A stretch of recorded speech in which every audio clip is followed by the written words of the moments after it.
The power of a date. One Ramadan, the Prophet Muhammad ﷺ was teaching his companions about the rewards of fasting and helping others. Many people in Medina were fasting from sunrise until sunset, and by the time of iftar, they were very hungry and thirsty. Abu Huraira radiallahu ta'ala anhu, a companion of the Prophet ﷺ, told this story about the rewards of helping others during Ramadan. The Prophet Muhammad ﷺ wanted the Muslims to care for each other, especially in this special month. So, he taught them something very beautiful. He said that whoever gives food to a fasting person to break their fast will receive the same reward as the person who fasted. He also explained something important.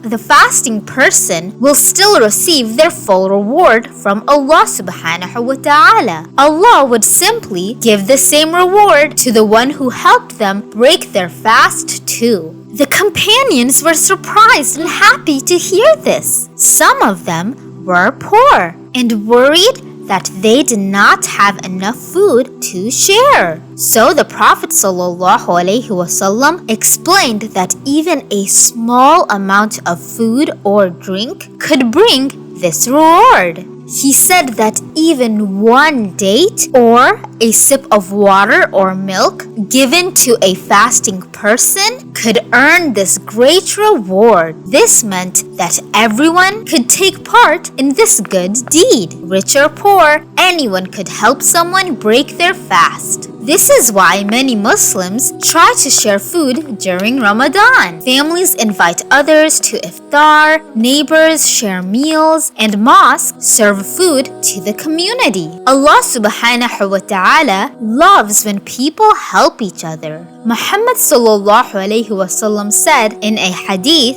whoever gives food to a fasting person to break his fast will receive a reward like his without reducing the reward of the fasting person at all. And Allah subhanahu wa ta'ala reminds us in Surah Baqarah verse 273, whatever good you do, Allah knows it well. So during Ramadan, remember that even a small act of kindness can bring lots and lots of rewards. A single date, a cup of water, or a simple meal shared with someone fasting. And kids can do this too, by helping your parents cook iftar or suhoor, serve water or food to family members or neighbors who are fasting, and set up the table to prepare the food for others. All of these simple acts can bring blessings from Allah subhanahu wa ta'ala and make Ramadan even more special. Don't miss out during these last few special days and donate at IQRAcartoon.com to help us continue making more Islamic videos. And before you leave, don't forget to like this video, share it with your friends and family, and subscribe to our channel to help us reach 500,000 followers. And until next time, Assalamu alaikum.